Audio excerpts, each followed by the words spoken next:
बिस्मिल्लाहिर्रहमानिर्रहीम, अस्सलाम वालेकुम। आजकल नेशनल अकाउंटेबिलिटी ब्यूरो पीक पे है। हर बंदे को क्यूरियोसिटी है कि इसके बारे में हमें पता चले क्या है क्या नहीं। आज मैं सिर्फ बेल की हद तक आपको बताऊंगा। क्यूरीज ये आई थी कि 1.5 साल से 2 साल से 1.25 साल से साल से बंदा अंदर है, बेल नहीं हो रही।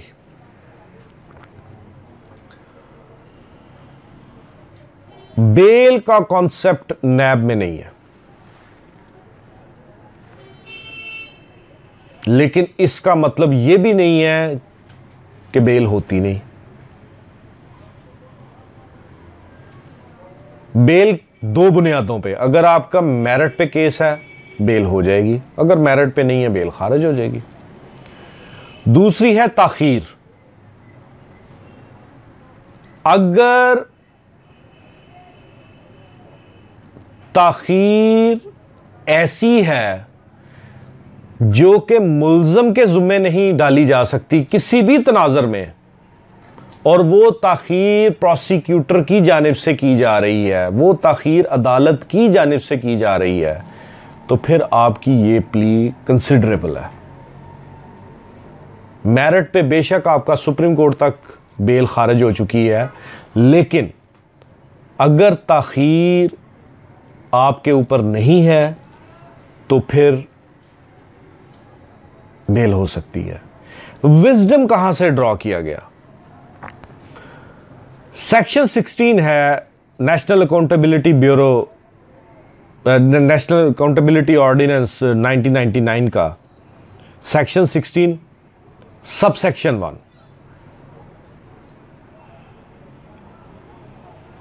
अब सेक्शन 16 सब सेक्शन ए ये कहता है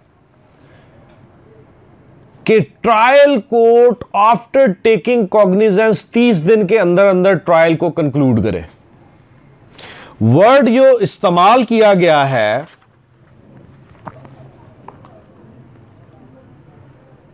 shall be disposed of with in 30 days. 30 दिन के अंदर अंदर उस केस को डिस्पोज ऑफ करे। अब बेल का कॉन्सेप्ट यह है कि अगर 30 दिन के अंदर अंदर डिस्पोज ऑफ नहीं हुआ तो फिर मेरा क्या कसूर है? मुल्ज़म कहता है। जब मुल्ज़म ये कहता है कि 30 दिन के अंदर ट्रायल नहीं हुआ और ये 30 दिन का बार मेरे पे नहीं, डिले मेरे पे नहीं है, तो मैं क्यों जेल में रहूं? ये कॉन्सेप्ट वहां से आया। अब आग लग जाती है कि एक बंदा 3 माह बाद ही बेल पे बाहर आ गया।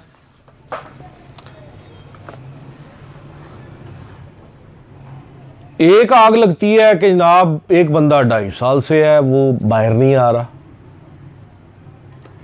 अब सुप्रीम कोर्ट और हाई कोर्ट का इसके बारे में व्यू क्या है? सुप्रीम कोर्ट और हाई कोर्ट पहला पॉइंट ये लेती है कि आया ये ताखीर मुल्ज़म को एट्रीब्यूट की जा सकती है या नहीं, नंबर 1। नंबर 2, आया ये ताखीर जो है अनवांटेड है या beyond the control of trial court है।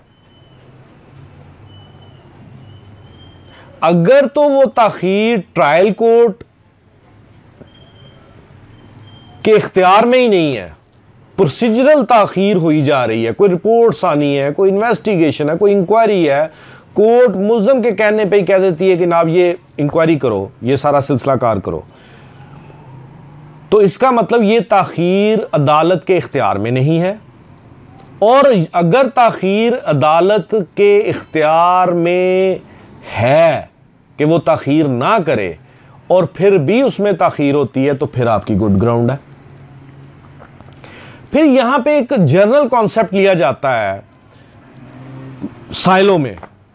साइलीन कहते हैं कि हमने बेल हाई कोर्ट में दायर की या सुप्रीम कोर्ट में दायर की, सुप्रीम कोर्ट ने या हाई कोर्ट ने ट्रायल कोर्ट को कहा कि 2 माह के अंदर अंदर ट्रायल कंक्लूड करो। 2 माह गुजरने के बाद साइलिन फिर आ जाते हैं कि जनाब बेल फाइल करें जी, 2 माह गुजर गए, ट्रायल नहीं कंक्लूड हुआ।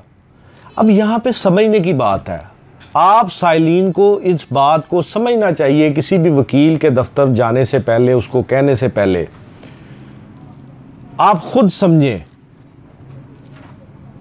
कि सुप्रीम कोर्ट ने पहली बात हुक्म क्या किया कि 2 माह के अंदर अंदर ट्रायल को कंक्लूड करो। कहीं ये लाइन लिखी है कि अगर 2 माह में ट्रायल कंक्लूड नहीं करता तो इसको बेल ग्रांट कर दो? क्या कहीं ये लाइन लिखी हुई है कि 2 माह में अगर ट्रायल कंक्लूड नहीं होता तो ये दोबारा मेरे पास दरखास्त दायर करे, मैं इसकी बेल ग्रांट कर दूंगा?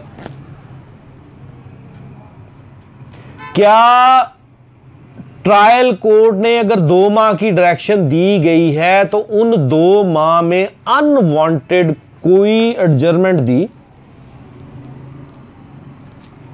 अगर अनवांटेड एडजर्नमेंट नहीं है, सुप्रीम कोर्ट के ऑर्डर में नहीं है कि 2 माह बाद बेल ले लेना या मेरे पास दोबारा आ जाना, तो फिर आप 2 माह बाद जाएंगे भी हाई कोर्ट या सुप्रीम कोर्ट का दरवाजा खटखटाएंगे तो वो आपकी बेल नहीं लेंगे।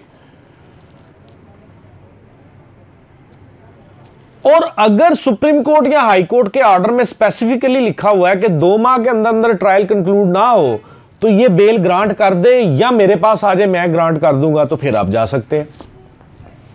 अगर उस 2 माह की प्रोसीडिंग्स में सारा डिले जो है वो प्रोसिक्यूशन के ऊपर है, फिर आप जा सकते हैं। लेकिन महज इस बुनियाद पे कि सुप्रीम कोर्ट ने 2 माह में कह दिया कि ट्रायल कंक्लूड हो नहीं हुआ तो as a matter of right आपकी बेल होगी, ये नहीं है, ऐसा नहीं है। मैं आपको जजमेंट बता देता हूं, रीसेंट जजमेंट 2019 की, 2019 Pakistan criminal law journal page 302, उसमें बाकायदा लाहौर हाईकोर्ट लाहौर ने बेल ग्रांट की इस डिले की बुनियाद पे।